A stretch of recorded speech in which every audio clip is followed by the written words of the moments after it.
Something I've been hearing a lot of people say recently is that records are made to be broken, as in whoever wins the most majors doesn't really matter. This GOAT race, people are talking about it too much because someone's going to come along and just break these records anyways, so shut up and enjoy your tennis.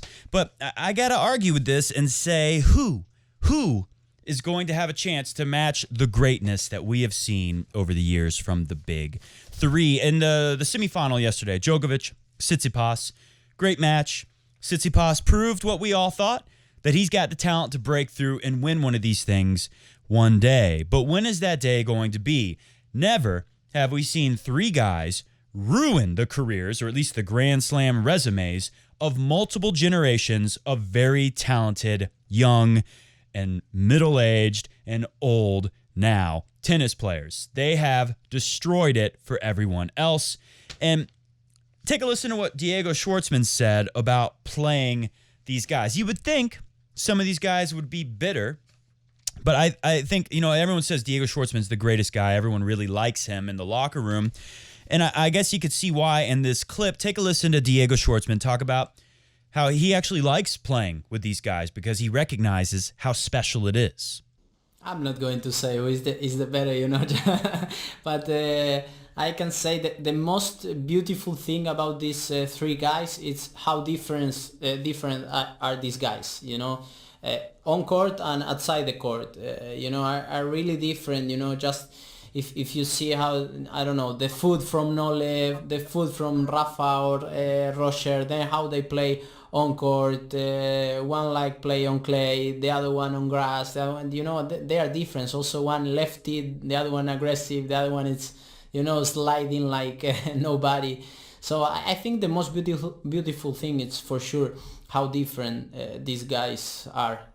So that's amazing, and from me is the best part to play with these guys. I'm enjoying a lot because at this time I can play against these three guys in different tournaments, so I'm enjoying a lot to see these guys on tour and I'm playing against them. Beautiful thing is how different they are, but it's also how similar they are in the fact that they win everything. They don't let anyone break through in this sport. It's pretty amazing, but I thought that was interesting to hear how Diego Schwartzman can appreciate how special it is, just the fact that he's good enough to compete with these guys. He's good enough to have a respectable match and even get wins over these guys, as he did in Rome, beating Rafa in a couple of sets. But going back to who is going to be able to match the greatness of these three, take a look at this graphic. They put it up during Djokovic-Tsitsipas' match yesterday on TV, and the question was, is there enough time for Tsitsipas to achieve greatness? He's 22 years old. Here's the comparison of where the big three were at his age. Notice they all have majors, and notice Rafa has a ton of tournament wins. That's pretty amazing. The question was, does Tsitsipas have enough time to have a career like these guys? And the answer, it's already starting to, it looks like, it's crazy to say he's 22, but he's running out of time if he wants to win 20-plus majors. So to just write this off as records are made to be broken and, just enjoy it, but somebody else is going to come along and do it, I think it's crazy to say that. And it's also crazy to pretend like these guys aren't playing for the GOAT record, for the all-time slam count. Roger is ahead by 1 over Rafa with 20-19. Djokovic has 17. He can pull to 18, 19, 20, one separating each GOAT. One behind or one ahead if you're Roger or Rafa. So to pretend like this isn't the most important thing to these guys, I think is crazy. And luckily for us, Djokovic has told everyone, he hasn't tried to hide it at all. Roger and Rafa, they say more, we play because we love the game, and these records, they're very nice, but they're not the main focus. Djokovic has come right out this year and said he wants to be the greatest. He wants the most slams. So let's put all that stuff to bed. Everything is on the line tomorrow. Just to put it in comparison with today's women's final, good final, Kenin is playing for 2 majors.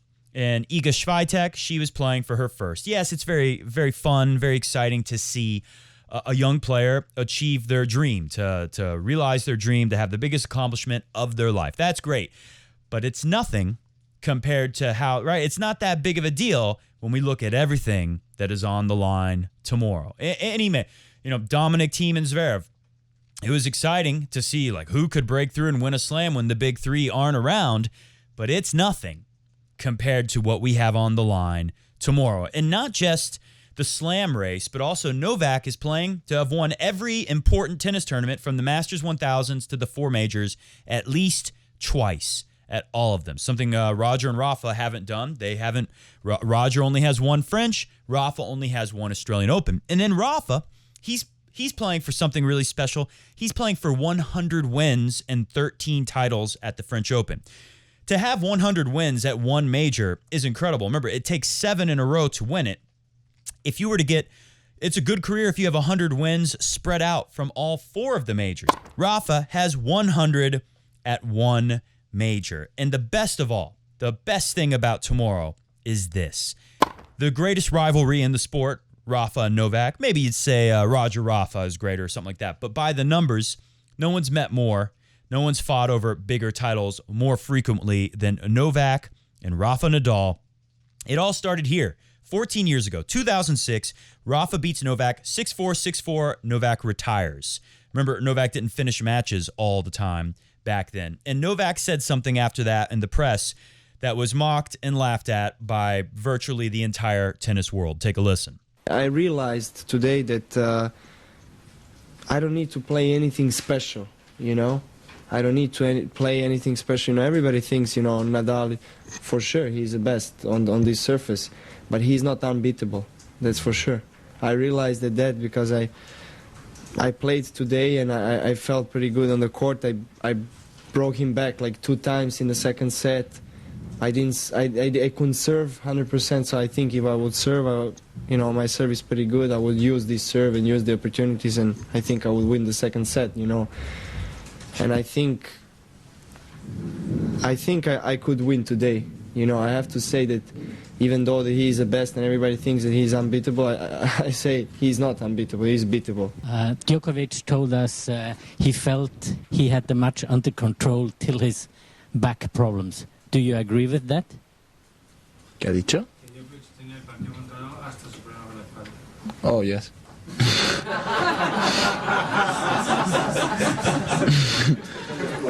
I don't know. If he say that, it's okay. Do you want to incite Rafa? I think the next time he plays you, he is going to drop the hammer on you. You will never forget saying that. You must have been watching a different match than I was, because to me it was a heavyweight versus a middleweight. You were being pushed back. What were you thinking about, buddy? The best thing to me is the irony of that. Novak being mocked, laughed at, and 14 years later, the very same people, you know, Brad Gilbert is in there saying Rafa is going to drop the hammer on this guy for saying such a ridiculous thing. Chris Fowler said something about how this guy's ranked like 50 or 60 in the world, somewhere around there. Now, I haven't heard their predictions, but most tennis experts and pundits out there, most people have Novak as a slight favorite to win tomorrow. And yes, Rafa, you know, he said Rafa's beatable. Yeah, Rafa's been beatable at the French Open twice. He lost to Robin Soderling, and he lost to Novak Djokovic. But that was round of 16 in quarterfinals. Never has he lost in the semis, and he's never, ever lost in the final. He's 12-0. He's going for number 13 tomorrow. How ironic and how perfect is it? You can't make this stuff up. How perfect is it that this guy who got laughed at, Novak Djokovic, 14 years ago, is here as the favorite for most in the biggest match in GOAT history thus far. I can't tell you who's going to win because I got all my numbers here. I crunched everything. I can't tell you who's going to win tomorrow. I can guess, of course. We will guess. But I'll tell you one thing.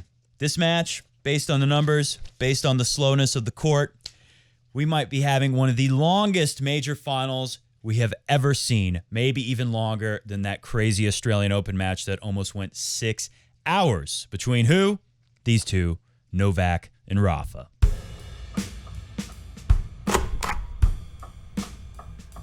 Today on Coffee Break Tennis, it's a special day. It is the night before French Open final, which in this crazy year of 2020 turns out to be the last one of the year. It is the night before the last important, super important tennis tournament. I mean, this is big.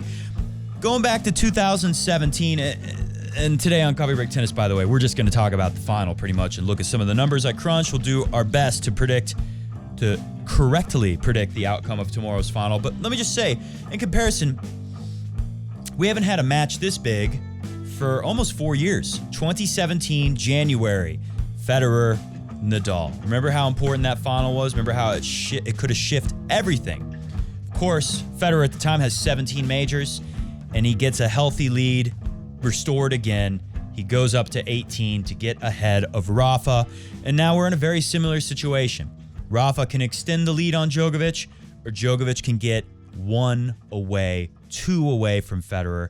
I'm trying to think, when else have we seen in the last few years big 3 matchups and finals? Of course, we have last year.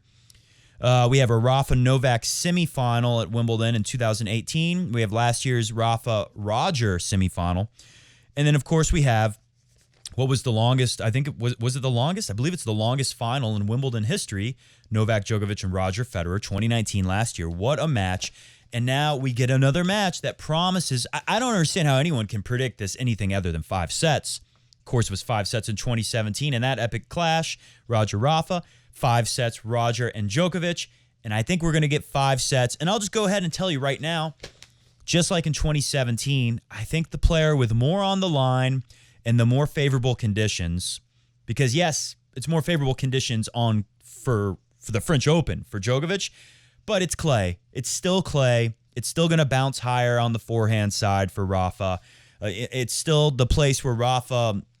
take a listen to what Rafa said about it himself. The only thing that I know is to play against Novak.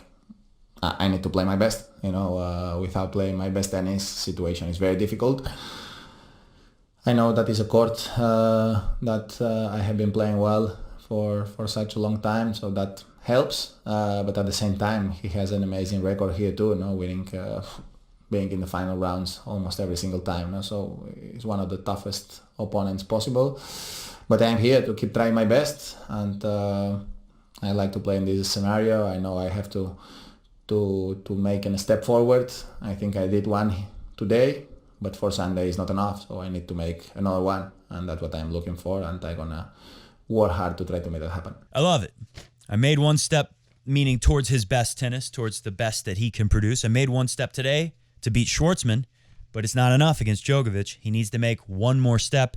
That's what he's trying to do. You got to love Rafa, the way he looks at these challenges, to have so much belief in yourself for all of these years. And remember, Rafa has had some setbacks. It was a bad year for Rafa when he lost in the quarterfinals to Novak Djokovic. I think that's 2015. And then, of course, he loses the stand. Djokovic does. So this is different. Novak's never beat Rafa and won the French Open in the same year, right? Because he ends up losing the stand this year, and no one's beat him in the final. But what Rafa says there, I know this is a court I've played well on for such a long time. That helps. But at the same time, he has an amazing record here too, and he's one of the toughest opponents possible. And how true is that? But, Rafa had beat Roger in the final of the Australian Open in 2009. And then in 2017, a lot of people thought Rafa would win for sure, just like a lot of people think Djokovic would win for sure. But I think the big X factor was Roger had so much on the line. Maybe he had accepted at that point that Rafa could pass him, likely would pass him, and he swung a little more freely, and it was a better court for him to face the opponent. Even though these conditions are not ideal, the weather, how cold it is, how the bounce is lower for Rafa, it's still the French Open. And ultimately, that plus one other thing I think is the reason why Rafa will just barely edge this one out in 5 sets for the greatest achievement of his life, to tie Roger Federer at 20 slams, something that's they haven't been tied since 0-0. So one of the things we talked about in our last show, if you didn't see it, was how the numbers are not lying on the fact that these conditions are extremely slow, and they've changed the way tennis has been played for the last 4 or 5 years at least, because we have the numbers to back it up.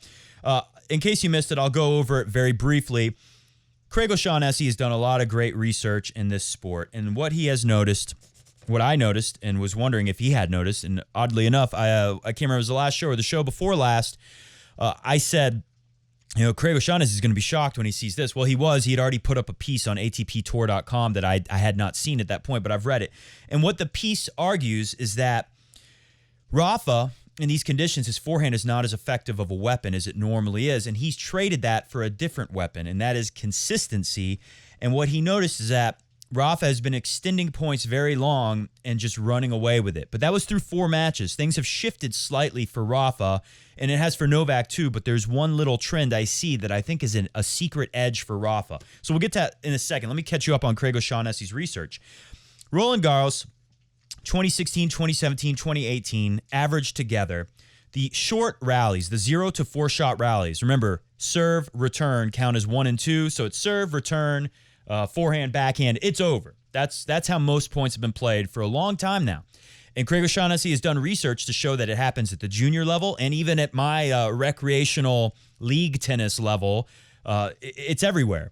Maybe at like 3-0. I don't know if he went down to like 3-0 and stuff like that. But if you're looking at more competitive league play, same there. First strike tennis is the name of the game. I think it largely would be, the rackets and the string technology is probably the main reason why tennis is like that today. It's so much easier to attack your opponents and consistently get, really big shots in with a lot of spin. So when you get a good serve in, there's a lot of opportunity to finish quickly, and that is what we've seen. So over 2016, 2017, 2018, Roland Garros numbers averaged together. The 0 to 4 shot rallies happened 68.6% of the time. 5 to 8, 20.7, 9 plus, 10.7. These numbers were about the same for the U.S. Open averaged on those years as well. The 0 to 4 were a little bit slightly more at the French Open. So at the time when Craig O'Shaughnessy published this back in 2018, he was basically making the case that you think clay tennis is all about longer, shot tolerance, about longer points and point construction and being patient. But really, it's the same as every surface. It's first strike tennis, and ironically, it was a little bit more first strike tennis, just a tiny bit, like 2% compared to the U.S. Open. So compare it to this year where we're playing in October and it's cold. The ball is slower, the ball is lower, the points are going a lot longer. So this year, he compared it to 2017. This is the first round of play. Because think about it, you get 128 players on round 1, 64 matches, a lot of different styles and varieties. Surely nothing will be hidden in that stat. It's such a large data set. You can't hide anything. In 2017, French Open, first round, 71% of the points were 0 to 4 shot, first strike type tennis rallies. 19% 5 to 8 medium. And the long rallies that are 9 shots or more, 10%. Since 2017, those numbers are roughly always the same, even on other surfaces like hard courts. But this year at the French Open, in the same round, the first round, 64 matches, 128 players, that 71% of quick strike tennis drops to 53. That's huge. 19% of medium rallies, it goes up to 29%. 10% almost doubles, going to 18% of the very long rallies. And then when you get players who play really good defense like Schwartzman and Nadal, take a listen to these numbers. This is freaking insane. It's almost 1/3 each, which is just remarkable considering that at 2017, the numbers are closer to 70%. On clay, Nadal, Schwartzman, 0 to 4 quick strike rallies were 35% of the points played. 5 to 8 was 32, 9 plus 33. You basically split them in thirds. The tennis is very different, and I think this is an indicator that unless Novak destroys Rafa or vice versa, if somehow one of them win in straight sets, and even then it's going to be long sets. As you saw, that was a long straight sets win for Rafa yesterday. I think I wrote it down here. They pointed out on Tennis Channel, after 38 minutes, they had only played 41 points. That's Schwartzman and Nadal. That's almost 1 point per minute. I know Rafa takes a long time between serve, but still, Rafa's serving 3-1, deuce, 41 points, 38 minutes. This could be one of the longest finals we ever see. Maybe it'll be so long that they get rid of the no tiebreak in the 5th set. Who knows? So, okay, so that's all well and good. We know that the points are lasting much longer. I will point out Tsitsipas and Rublev. Let me see. Those numbers were a little closer. Same with Djokovic and Tsitsipas, because those guys, they have more firepower and they're hitting flatter than Rafa. They're getting through the court a little more. I mean, obviously Rafa's adjusted his shot this year because of the conditions. He's getting through the court pretty well himself, but those numbers drop a little to where it's 55% of the quick rallies and 54 for Djokovic Tsitsipas, 55 for Rublev Tsitsipas. So it's a little higher, not quite the 35% we saw from Nadal Schwartzman, but it's still much lower, 54%. I'm sorry, that's way lower than 69, 70% of the short rallies. So everything is different. Even if you get Tsitsipas like powerful ground strokes, or Djokovic, who we all know loves to hit a winner when he has a chance to step in and flatten that ball out. So with that said, who is winning the most in these different things? What Craig O'Shaughnessy discovered in his article, his main claim was Rafa knows his forehand is less effective, and he's traded it for consistency. And through 4 matches, it was working very well. So in that article on ATPTour.com, Craig O'Shaughnessy says, Rafa is winning 0-4 60% of the time. Quick strike, he's dominating. But he's doing even better. 5-8, 65%. And in the very long rallies, 65% of the time, Rafa is just hitting his heavy forehand deep. Maybe it's not bouncing as high as it used to because of the cold weather, but it's still effective enough for those 4 guys he played first up to not have a freaking chance. That changed against Jannik Sinner because Jannik Sinner, as I was saying in the video before that match, I said he's got a chance to win. Because of what I was seeing, because the ball was not going to bother Sinner. Sinner's a taller guy, and he has one of the best two-handed backhands on tour. For sure, he can hit the power to out-hit Rafa. Jim Courier himself said it. He said Sinner was bullying. He used the word bullying Rafa in the rallies. And take a look. The longer it went, as I was saying in that video, the last show, I was saying, I think the longer Rafa relies on this, the more Sinner's going to have an opportunity to crush one of these and finish the point.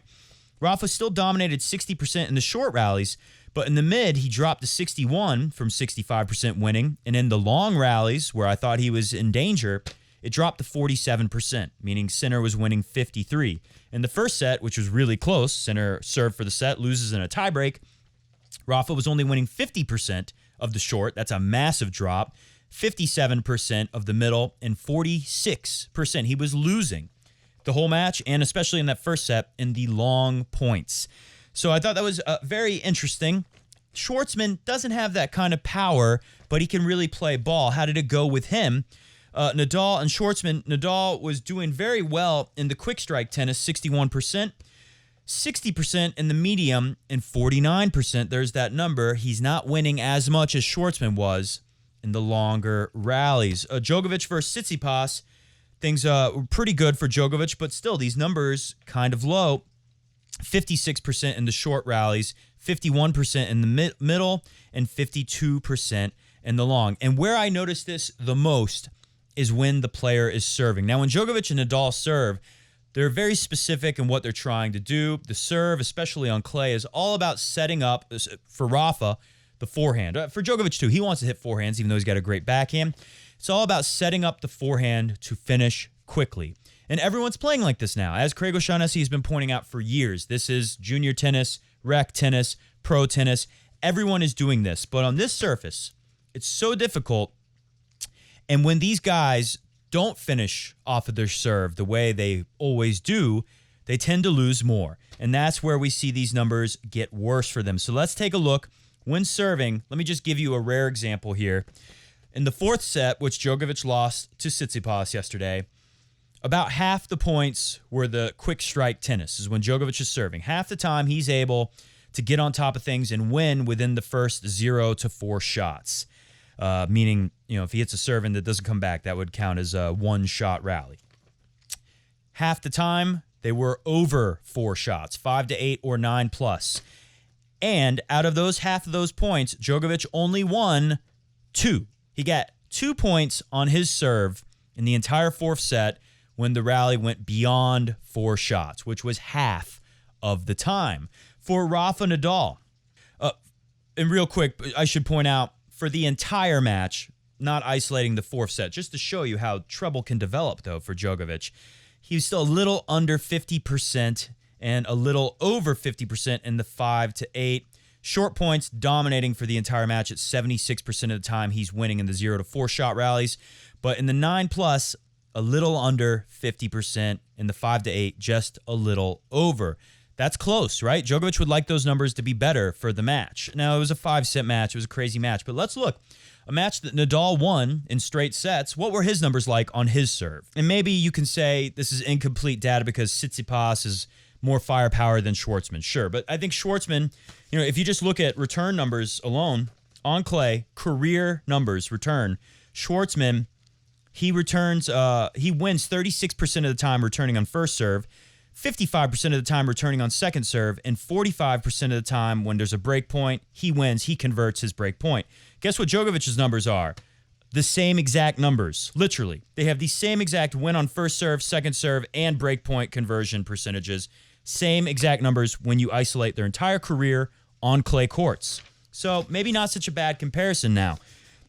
Schwartzman was able to win more of those long rallies, but in the 5 to 8 shot rallies, Rafa really dominated, hitting 63%. That's the win rate when serving against Schwartzman, and the rally goes beyond 4 shots, 5 to 8, but doesn't get out of control and goes into 9. When the rally is 0 to 4 shots, Rafa dominates, winning 82%. So I think this is a major X factor because I've noticed everyone who wins a set, even if you just look at sets isolated, you have to dominate or win more points, even if it's 51 or 52%. You have to win in 2 of the 3 categories at least. Blowouts, you win all 3 maybe. But you got to at least be winning more than your opponent in quick strike plus 9+ or quick strike plus 5-8, right? You get, especially on your own serve, you got to dominate in the quick strike if you want to have a good serving day. So I think it's interesting to see because, yes, we've noticed the conditions are better for Djokovic because he can hit through the court better. That's true, but that hasn't entirely held up. That theory, John Isner can hit through a court better than anyone. He's got a big forehand. He's got one of the biggest serves ever. Why did this guy, when did John Isner lose? He lose in like the first round or second round, something like that? He lost pretty early. Maybe it was the third round. I don't know. It doesn't matter. John Isner lost really early. Why doesn't that hold up? I think now that we know these rallies are longer than ever, we never seen a tournament like this in recent years where the rallies on average are going so long. Maybe it's hard to hit a flat ball that many times in. Maybe it's better to be Rafa. Even though the spin is not as effective here, it's easier for Rafa to play a really long rally. Now, why did he lose more in the 9-shot rallies than Schwartzman? Maybe he realized he doesn't need to be exerting that much energy, and maybe he tries to pull the trigger a little early. Maybe he goes for a shot he shouldn't have. But he sure does find a way to finish in that 5 to 8 pretty quick, right? If it's not working for him right away in the 0 to 4, he tends to be very successful in the 5 to 8. And when he wasn't playing guys who are serious contenders, his first 4 matches, completely dominates in the 9+ rallies and all of it. So a big question tomorrow is going to be who is better capable of dealing with their service games when the rallies get extended? Who's going to do a better job? I think there's a case to be made, even though all the conventional wisdom was that the flat ball hitter is going to have an easier time hitting a winner. I think the fact that Nadal can still hit a pretty big forehand that gets to the court despite all the spin, and he's going to hit it more consistently and not miss as much, especially in big pressure moments. This is going to be a big pressure match, especially when we get into a 5th set, which I think it's got to go 5. How could this match not go 5 sets? I'll be disappointed if it doesn't. Another X factor we should look at, drop shots. Djokovic hit like almost 30 drop shots, something like that, against Tsitsipas.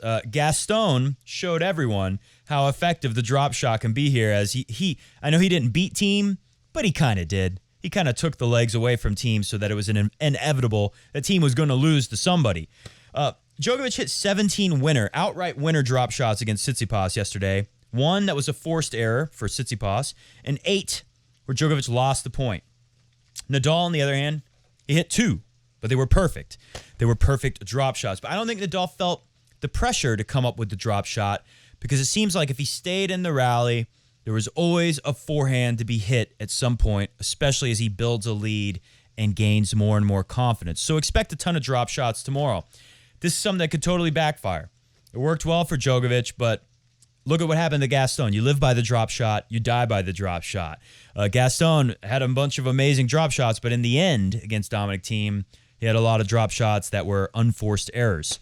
So Djokovic can be effective, although Nadal is playing tighter on the baseline than ever here. He knows how important it is that he takes his ball early and does as much damage as he can with it, since he doesn't have the super jumping topspin factor here like he normally would. It'll be very interesting to see how effective Djokovic's drop shot is. Just to look at Diego Schwartzman, he hit 6 in total against Rafa yesterday. 2 of them were winners. 2 of them forced an error from Rafa, and 2 of them Rafa was able to get up there and punish him for that. The data that the French Open gives you on drop shots, by the way, I don't think it's totally complete. I noticed it said, Gaston hit less than he obviously hit. I'm thinking the ball has to fall at a certain area to be counted as a drop shot. Maybe bad drop shots don't get counted. I'm not sure. So maybe not totally complete data there, but you get the idea. Djokovic is going to be hitting a bunch of drop shots most likely, unless things are just going wonderful for him. And if he's doing a great job hitting them in, it'll be great. If he's missing a lot, remember he was missing drop shots against Carreño Busta in that first set, it could be major trouble for Djokovic. There's so many X factors here. Like I said, we can go through these numbers forever. One thing I did go through were numbers of comparing Tsitsipas, how he does on serve, and I think it's worth pointing out for his career, he is now, oh, hello, Mr. Goat. Mr. Goat has come in. I think he's scared of the rain. I don't know if you can hear it, but it's raining like crazy here. I guess my last question is, let's check the weather, the last intangible, and then we'll get out of here. Hit the music, we're going to get out of here. What is the weather for tomorrow? Well, it's raining right now in Paris, just like I'm sure you can hear it. It's raining here. But there is a slight caveat. There is a slight caveat. It's raining right now, but there is no rain, partly cloudy, with sunshine. The roof will be open. The sun will be slightly obscured by clouds, but Rafa will have the sun and no rain and an open roof at his favorite place to play tennis tomorrow against his favorite opponent of all, Novak Djokovic. Final thing, I'm going Rafa in 5. Mr. Goat, what do you got? He said Novak in 3. See ya!